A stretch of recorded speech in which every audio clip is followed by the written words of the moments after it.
เป็นได้ความรู้สึกมื้อนี้มาฮอดเลยเด้อนี่ดีใจแฮงเฮ็ดไปได้คนดีใจแฮงนะเย่ดูบ่เย่ดูเย่ดูเดี๋ยวดีใจแฮงนะให้น่ะยิ้มสิเด้อบ่พอแล้วบ่เย่ได้บ่เย่ว่าทางนะแม่จะได้สบายแท้ลายทางบ่ลายทางบ่ลายแมงกระเบื้อโอ้ใหญ่เด้อนี่นักเรียนเนาะกำลังมาพี่อันนี้ความยาวบ่กว้างนี่จักจะกว้างจักจะยาวจักยาวบ่จักตามมันเลยเทผมก่อนเนาะหลังบ้านนะตัวนี้ปลูกหน้าทางอยู่นะตัดนอกทางพุ่นเลยบัดนี้เอามันกระลับแม่น้ำบ่อเซนดึงไปได้ทำไรกับแบตเตอรี่ปล่อยจักเม็ดได้รับเม็ดชุดจักเม็ดเถอะป่ะนั่นพ่อเลย โอ้ยนะนึกใส่เม็ดโอ้ยหามันเลยงูเห่าเฮ้ยตกใจแล้วเนาะว่าจะดีอยู่เนาะงูเลยเลยตัวได้แทกเสื้อให้น้องมีสเตลมาเจ้าดึงยาวมาอยู่ผมที่บ่คิดเอ้ยมันจังบ่ได้เม็ดนั้นมันฮอดเม็ด5 เม็ดก็ดึง5 เม็ดดึง5 เม็ดไปดึง5 เม็ดไปชุดได้เนาะเอามันยังอันนี้ค่ะยังอีกเดี๋ยวนะเหยียบนะโอ้ยใช่ว่าเราจะมาเห็นประมาณ2 มือเลยเดี๋ยวมอน5เอาดึงชุดนะชุดเลย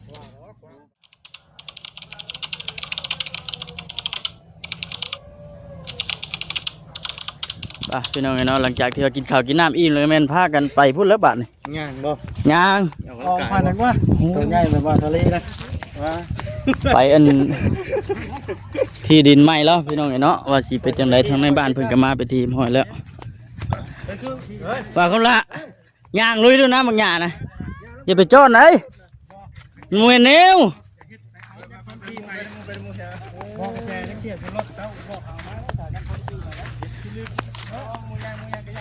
ให้น้ำให้เอาเลยน้ำก่อนเอาเลยเดี๋ยวข่อยบ่ต้องห่วงแล้วข่อยสบายดีเป็นได้ความรู้สึกมื้อนี้มาฮอดเลยเด้อนี่ดีใจแฮงเฮ็ดไปได้คนดีใจแฮงนะเย่ดูบ่เย่ดูเย่ดูเดี๋ยวดีใจแฮงนะให้น่ะยิ้มสิเด้อบ่พอแล้วบ่เย่ได้บ่เย่ว่าทางนะแม่จะได้สบายแท้ลายทางบ่ลายทางบ่ลายแมงกระเบื้อโอ้เอาคำลาได้ดีใจแฮงฉันพี่น้องเอ้ยเนาะลาพาไปเบิ่งสีใหม่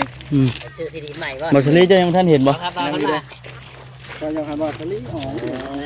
เอาซะไหนแล้วเห็นบ่เก่งใจเอ้ยน่ะลูกจะได้นอนบ่สลบเป็ดดูตัวย่างน้ำกันดูหลายแค่นี้เนาะลึกแท้เนาะมีไม้เห็นแล้วที่เนาะแม่นแล้วเดี๋ยวเห็นยังว่าคำลาอย่ามึงหยาบ่ติดอย่ามึงหยาบ่ติดกว่าเนาะไปยังเนาะมันจังเป็นไปไล่บ่เฮาไปย่างเลยก็พูดได้ว่าตำมือเลยหนักขนาดนั้นอันนี้นี่บุญอยู่แจพุ่นมันจังพุ่นทั้งแจพุ่นพอสิโตนตรงนี้ก่อนอุ้มไปไหนต้องโลดเนาะนี่งามนี่ได้อยู่เอาดีๆได้ป่ะจอยเฮ้ยน้องก็หำเลยบัตรนี้มาบัตรเฮ็ดเจ็ดชั่วโมงมึงดูได้บ่ว่า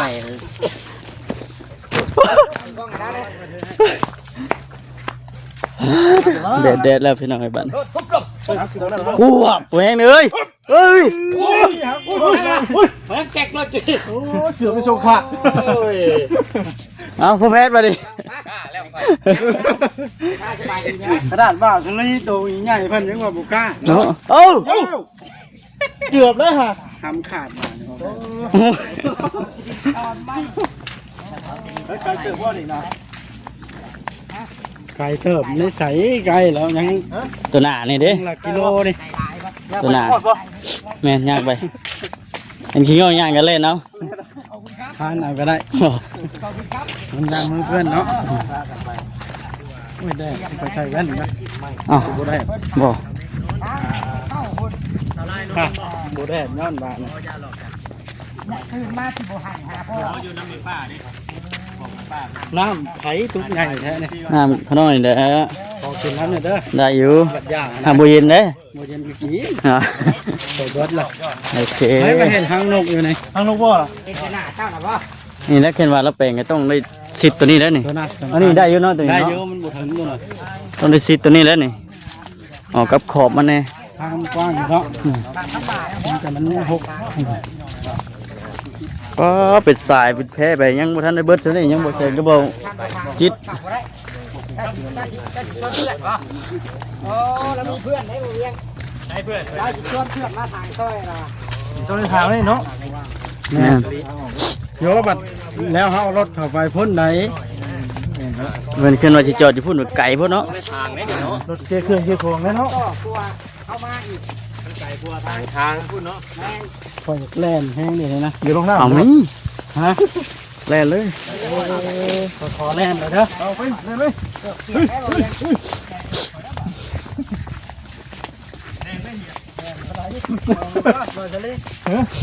โอ้ เอาไปนี่ โอ้เหยียดพาเราแม่น้ำเลยเด้อ ยังเลยนี่คอย ย่างเลยข่อยกันเลย อองคอยก็เลย ข่อยก็ลุยเลยข่อยออกแก้บ่ได้ดอกบ่สลีข่อยยอมเลย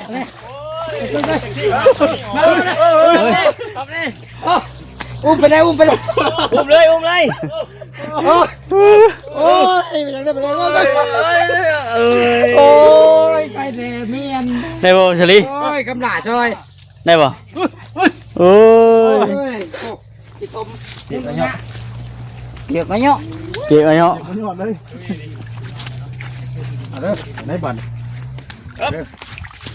ลุยแล้วข่อย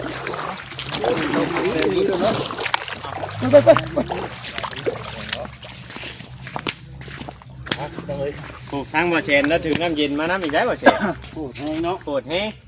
แซ่แข่งอีกเลย ยัง เออแซ่แข่งอีกวะโอ้ ประชาชนมานะนี่ชาอองนี่คอยสีอองเจ้านี่ ไป คอยอองว่าจ้อยอะไรกันนี่เฮ้ยคือบ่เห็นว่าชิดบ่ ยังมาแล้ว น้ำหลัง จักได้เป็นราคาว่าหมู่ฮอดเป็นที่ไร่เดี๋ยวมีนบ่จักกันนี่ ไม่ ฮอ ทำ ด ไป สิ นะ พี่น้องเลย เอ้า ได้ฮอดได้บ่ มันดันน้าแล้วจ้ะ ดันหน้าเฮ้ยร้านพี่ ดัน ทอง เออ ไอ้คำละโอ้เห็นบ่ ยังมาฮอดตอนนั้น ตอนนั้น เข้าไปฮอดพุ่น ที่ละคันเนาะ ตัวฮอด ยังจอนชงอยู่เลยเดี๋ยวนี้ยังเป็นงาติดบ่ มันรวม เฮ้ย มันรวม หลวม ส่งสร้างนี่นี่ไปซื้อส่งสร้างเขาผ่านนี่ บ่คำลา จักบ้านยังลืมเลย เบาลี บอ วะ ลลี่เออ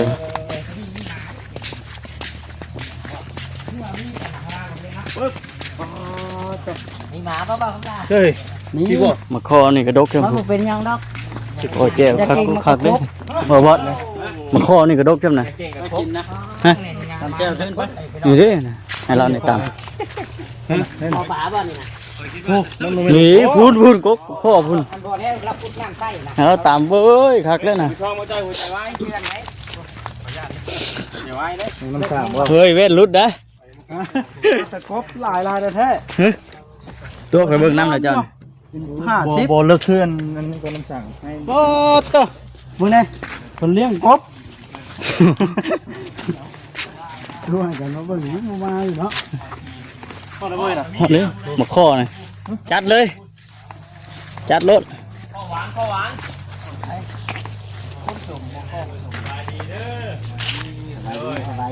ฮอตเจ้าของทีไปแล้ว ไม่มีปันยังว่าไป นี่เจ้าของที่คนใหม่หมดเนาะ แมน เจ้าของที่ดินมาที่ดินมาของที่คนใหม่สบายดีเด้อเจ้าของที่เด้อ ได้รุ่น ลุงจะเพียงเลย ฮอตแล้ว ไปไหน ต่อยางพี่แล้ววาสลีปุ๊ฮอตปุ๊ปุ๊กระดาวน้อยปุ๊ พวกเราน้อยพูด แม่แล้วก็สัตว์ออกทางพุ่นบ่นะ ตัวนี้โมเมนต์เนาะโมเมนต์บอกผม แม่นโมเมนต์ตัวนี้ ด้วย กวงอยู่เนาะ หาไม่ก็ยืดอ่ะไม่เห็นไม่ดีเลยใช่ ใช่ป่ะเขานั่งคุณจังเนาะ เรากินข้าวได้เอาอยู่บ่ รู้จักบ่จิตเด้ เคี้ยวมึงที่ บ่เข้าเด้เนาะคือว่าเอาพวกไม้พวกใหญ่ๆอันนี้แหละเอาไม้ใหญ่ๆนี่แหละเป็นรักแดงตัวเป็นรักเลยดิใส่หลุมเอ้ยล่นมาแล้วบ่มาล่นมาบ่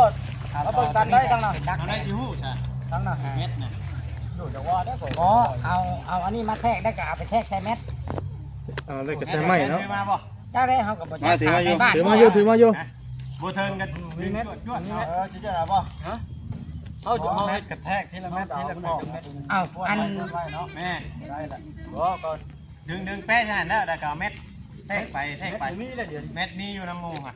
น้ำบ่เสียเนี่ยมีอ เพ ยู่ ราะว่ามันสิบ่ฮู้ว่าแบบเพิ่นจดรายละเอียดมันบ่จักจะฟังคือบ่ถามแล้วราสิขายเป็นเม็ดละแทก ปลานะหายนะครับ ฮะ ปลานะตุ้มน้ำผูกปลานะบ่เสียนะ ทางนี้ นี่กำลัง นี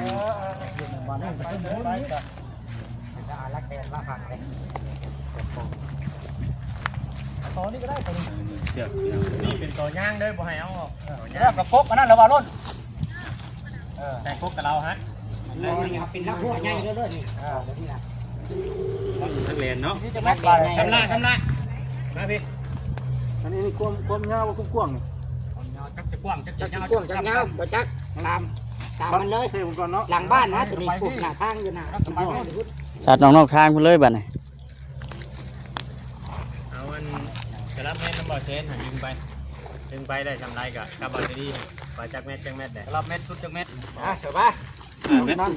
โอ้ยนะ นึกใส่เบ็ด โอ้ยหามันเลยงูเห่าเฮ้ย ตกใจแล้วเนาะบ่จะดี อยู่ เนาะ งูได้เลยตัวนะ แทกเสื้อ ให้น้องมีสเตลมาเนาะ เจ้าดึงยาวมาอยู่ห่มที่บ่คิดเอ้ยมันจะบ่ได้เม็ดนั้นมันฮอดเม็ด 5 เมตร 5เม็ดก็ดึง5เม็ด ดึงหาเม็ดไปดึงหาเม็ดไป ชุด โอ้มันยัง เอาไปยังกันนี่ก็ ยังอีก เสียนะ เหยียบนะ โอ้ย ใส่เราจะมาเห็นประมาณ2มือเลย เดี๋ยวมอน5เอาดึงชุดแล้วนะชุดเลย เก่งๆไหนน่ะมันยามอยู่น่ะ เข่งๆนะ ใหญ่ทวิตเด้ คือเชียง ไปกันเชียง เดี๋ยวมา จักเม็ดอ่ะนะ 5 เมตร เม็ดเด้อยังไม่แบบ เอา นั้น ไปจิตกันไว้ 5 เมตรแล้วพี่น้อง จดไว้เด้อจดไว้เด้อ เอาแนว อาจารย์เดินบ่ละ มันเก่งๆมันเก่ง ฟังเจ้าดี10 เม็ด ๆกลางนะจับเนี่ยทั้งกลางนั่นหักบ่ให้เม็ดยานลงน่ะ ได้อยู่แล้ว ได้อยู่เฮ้ยบ่สวัสดี อย่าไปคำลาบอันนี้ โอเคมา10เนาะ10แล้ว 2เทื่อ5 4เทื่อจนเช้าเนาะเฮ้ย ย่างลุยๆไปดิ กิโลเมตรมัน10เนาะ15แล้วพี่น้องเอ้ยมา 15แล้ว บาทละ15เม็ดแล้ว บายไป15 เม็ด เฮ้ย สาว บายไป20 เม็ดแล้ว เช้าแล้วบ่ สาวแล้ว สาวแล้ว เข่งแล้วบ่น่ะ ประมาณ27 เม็ด เช้า ประมาณ27 เม็ดบายไปปึ๊บ 25บ่บัดนี้ 25 เม็ด28 เม็ด 25 7 เม็ดปลายเบิ่ง มันชั่ว6จะหาชั่ว6เนี่ยจ้ะ 25ได้นำบ่จิตมันตกอยู่หั่น จักได้25เนาะ ประมาณ27 เม็ดปลายนะ ค่อยๆเฮ้ย บ่ฮอด30 บ่ฮอด ใช่คือว่า30เนี่ย เขาอยู่เขาชื่อ โยกคนโยกไปชื่อได้มื้อ ลูกเอา กะเอาเด้ กล้าชื่อตัวไหน ปึ๊บ นี่ไป ไรบาซาลี มาสิ ตามบ่ พี่ไหนอยู่เสียมพี่ไหน เสียหม้องอกกระเดาก็กระเดาจักเม็ดบาซาลี ตัวนี้3 เมตร3 เมตร 2 เม็ด9 3 เม็ดพอดีเลย3 เม็ดพอดีเป็น28 เม็ด จะ6คือ78เนาะ 28 เม็ดเอาไปพุ่นบ่นี่ 28บ่ ได้ไร อยู่ดอก จื้อเจอกัน นี่ว่ามิก หลักฐานหลายอันอยู่ ได้อยู่ชื่ออยู่ นี่อยู่ จดไหมสับให้มีเกียร์ บ่มีแล้วมัน กว้าง28ไปมาพี่เลยสิใส่มือบ่ เงากระเดา มือเขียนออกว่ามันได้ ขอได้เช่นนะ ออกอยู่ว่า แก้ไขเฉพาะหน้าก็ไม่มีแล้วเนาะ ออกอยู่ว่าว่า นั่นกัดเอามันบ่มีเกียร์ด้วยจ้ะเนาะ เฮ้ยดีก่อนเนาะดีก่อนเนาะ มันเป็นเจ้าอย่างด้วยมือเบื่อเรือมันเยอะ แหวนวะ อ๋อจื้ออยู่ดอกจื้ออยู่ดอก18 เมตรจื้ออยู่จื้ออยู่ดอก บ่เจียเนาะฮะ เอ้าแต่คือบ่เว้าว่ามีเกียร์จ้ะโอ้ยอยู่ไอ้เกียร์ก็มี เกียร์มือว่าเสียเลย บ่นี่เคยจังเลย โอ้เลข28มื้อแรก28ชื่อรถอ่านบ่จิต แม่งยังจักหน่อยนี่เด้อเด็กไข่มื้อนี้ ให้อยากยั่วให้มันเพื่อนมือ ไปอีกงานไปอีก หมายไว้แล้วบ่วางนั่นทางแทกได้27เมตรอยู่นี่นะครับ8เมตรนะ8หมายไว้แล้วบ่คางนะ บ่ได้เป็นชุดไว้เพลงเลย เนาะ คางนี่นะหมายแล้วบ่ จับเลยนะ มาแทงใหม่ โอ้ย ใหม่อีก เอ้า มันตีได้หยังเพิ่นก็ไล่ไปเลยลูก เนาะฮอดสเปกก็ฮู้แล้วเนาะ จับเม็ดอยู่ หมายเชือกไว้มันก็ได้ เอ้า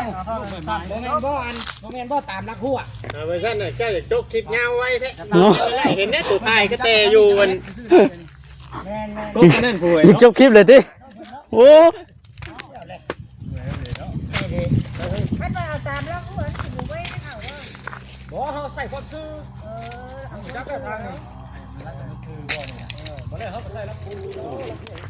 ตามเราหัวไปนี่ละ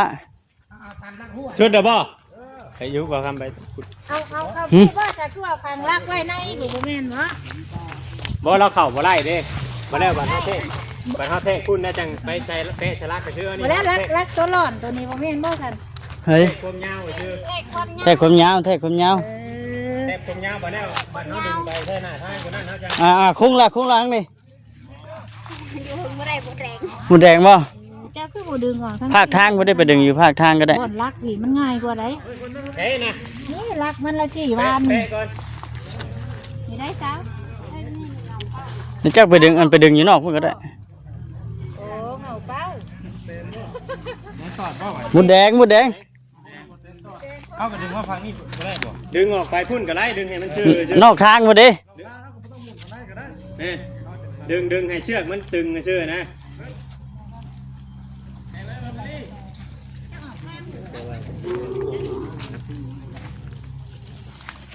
พวกข้ามายืนอยู่พ้นอยู่นี่เบิ่งนี่ว่ามันพวก แม่บ่เนาะ แม่นอ่านบอกว่าจะกำมือเบื้องน้ำสิลบออกนะบ่แซนเลิกเลยเด้ฮะ28นะ ยังอยู่ เลขละเลขใครนี่สิลบพี่น้องมือแรงก็มีอีกเลขลาวอีก ได้ละว่า ถึงมาเท่านี้เห็น 15 โอ้ดอกไม้งามแท้เนาะ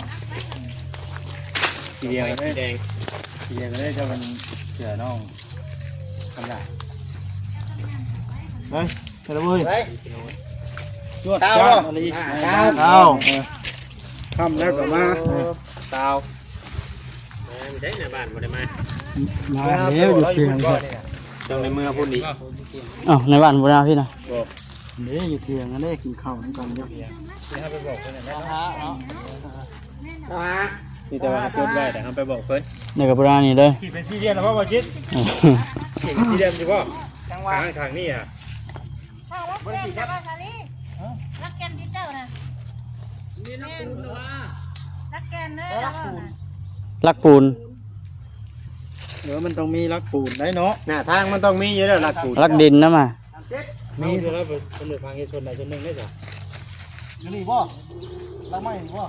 วันนั้นดินลาวมันชุดเท่านั้นกะมันสิมีหรอกรักดินพังนี่ แม่ หั่น แม่ถามแล้วได้เราบอกว่ารักแก่นั่นนี่เราทำกันเพราะว่า อ่า มันมีหลักปูนอยู่ มีอยู่แล้วนะปูนเพราะว่าดินมันชุดอยู่หั่นก็ต้องทำอยู่หั่น แม่น ไปเลย รักปูนนะ ไปเลย เสียงว่าจอย หามึงอยู่ว่าข้างหน้าหามึงอยู่ เมียนกินทั้งฟ้าแม่นไอ้คิด ได้30 เบิ่งบรรยากาศเราอ่ะ นี่ว่ารัก ฝน ปูน ตกบ่ เป็นนักดินเนี่ยได้ไม่ไม่แกนนี่ ข้างหลังพูดว่า8เด้อพี่น้อง30 เพราะว่าเขาเทศเพื่อทางเนี่ยตะกี้เขาจะใส่หลักปูน 30บ่ตัวน่ะ มันยังยับออกไปอีกอยู่ ก็30ปลายได้กัน30ปลายอยู่ แต่ประมาณ32นะ เขาก็เอาตัวใดตัวหนึ่งนวดใส่กันเนาะให้มันกันได้ มันมีรักดินอยู่ได้อยู่เนาะเพราะว่าหน้าเรามันมีแต่ดินขอบท้องเลยมีรักปูนรักดินรัก เบิ่ง มันพวกมันอยู่ อันนี้เสือละหัวเลยเนาะ ดินทมแล้วเขาขุดหา ที่เป็นพังเนี่ยมันนี่หยาบ